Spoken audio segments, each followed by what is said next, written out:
Hello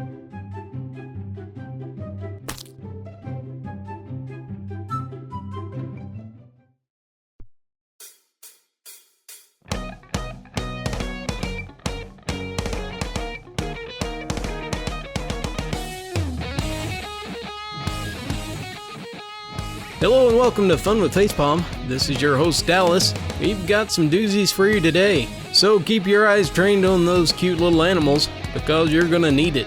Without further ado, here we go.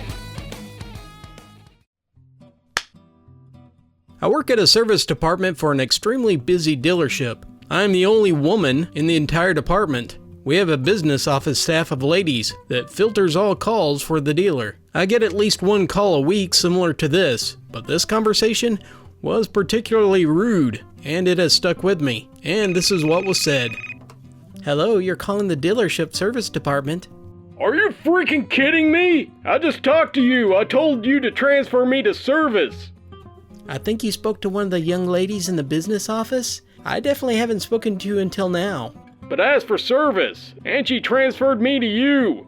Seeing how I work in the service, I believe she transferred you to the right place. Now I'm keeping my voice friendly, because calls like this happen all the time. However, what this customer says next is for the books. You work in service? Yep. The man on the phone actually starts laughing. Yeah, okay, sweetheart. Transfer me to a service man. Oh, no he didn't. About that, they're actually all currently on the phone helping other customers, and it might be a while. Is there anything I can do for you? I highly doubt that, babe. I'll wait. Truth be told, there was no wait to speak with a service advisor. I let the guy stay on hold for about 10 minutes before I pick up again. I am careful to keep my voice polite and bubbly, because I'm actually pretty mad at the way this customer is addressing me. Still waiting for the serviceman, correct? I do apologize for the wait. They're taking longer than expected. Are you sure there isn't anything I can do to help you? I already told you I want to speak with a man. How much longer? It shouldn't be much longer. I'll transfer you as soon as the next advisor becomes available. I put the customer on hold for another 8 minutes before I pick up the phone again. This is bullcrap! All I want to do is make an appointment for an oil change. Oh my, you should have said something sooner, sir. Our service department doesn't make appointments for oil changes. What? I'm sorry if the line is breaking up, sir. I said, we don't make appointments for oil changes. They're walk-in only. I waited for half an hour to make an appointment, and you're telling me I can't make one? That is correct. Why didn't you say so earlier? If I recall correctly, sir, you specifically said you only wanted to speak with a man. And I did ask if there was anything I can help you with. I'll be at your dealership in 15 minutes, and I don't want to effing wait. The customer hung up, and I went to the front desk and told the service advisors what happened. They put a note in the computer, and they made the customer wait 3 hours for an oil change. Sexism doesn't fly in our department. They would have figured it out in 10 minutes. I work in customer service in a booth in a large mall. Hey, I want to go to this store in the mall, and they're closed right now. Really? That's odd. The mall's open right now. They should be open. They have a sign on the door that said back in 10 minutes, and I have no idea how long it'll take before they get back. Do you know when they'll be back? Probably 10 minutes, I would think. Oh, okay. Thank you so much for your help. I'll be back then.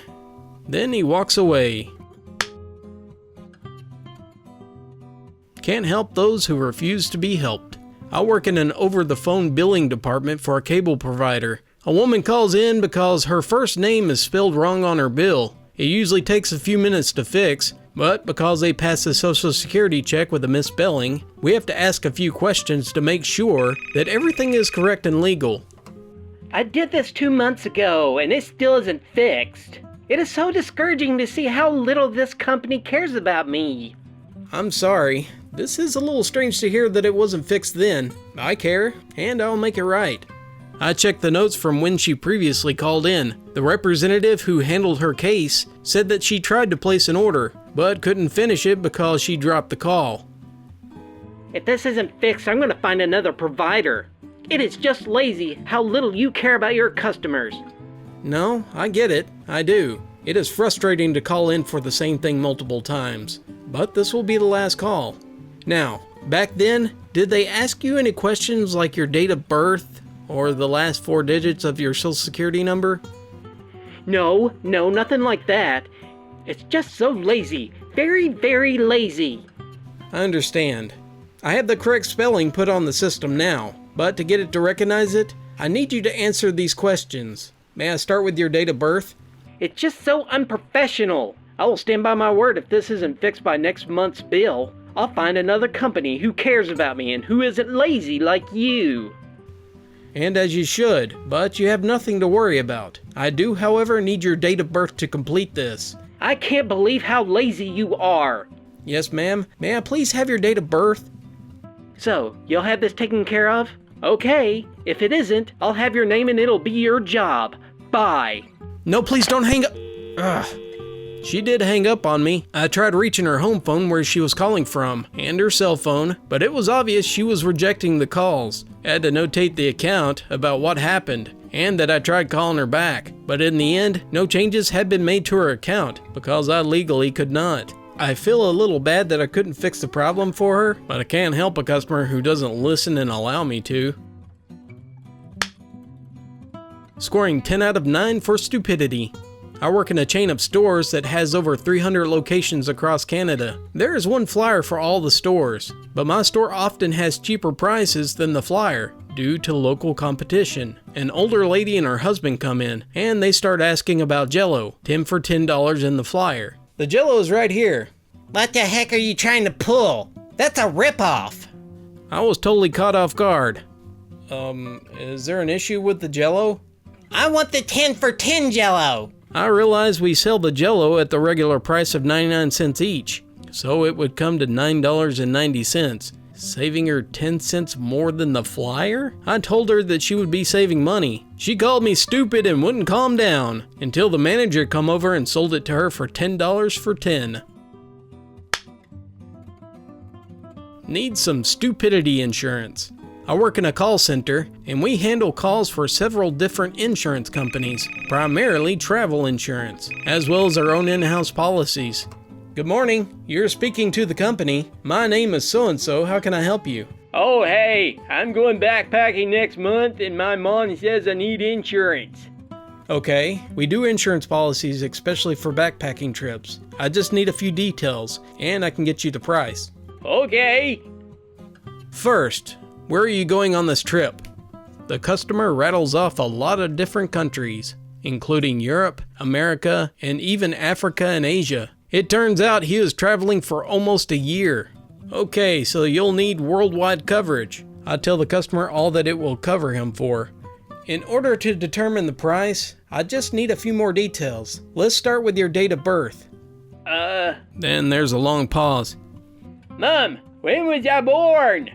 I hear his mother in the background shouting the date of birth, which he then gives me. Thank you. Now, do you have any pre-existing medical conditions, such as asthma?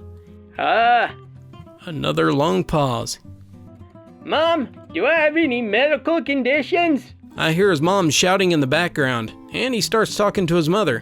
What? I have diabetes and asthma. And I hear in the background, Why do you think you need an inhaler and an EpiPen? Oh, that's what those are for. At this point, my jaw just drops.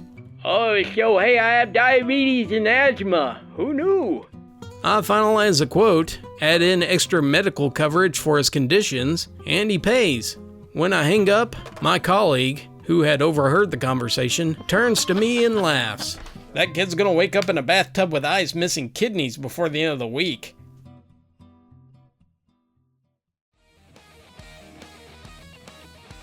If you enjoyed these stories, please leave a like and subscribe for more. All stories from Reddit and other external sites are linked in the description below. If you have any stories you'd like to share, you can send it to my email at funwithfailure@gmail.com.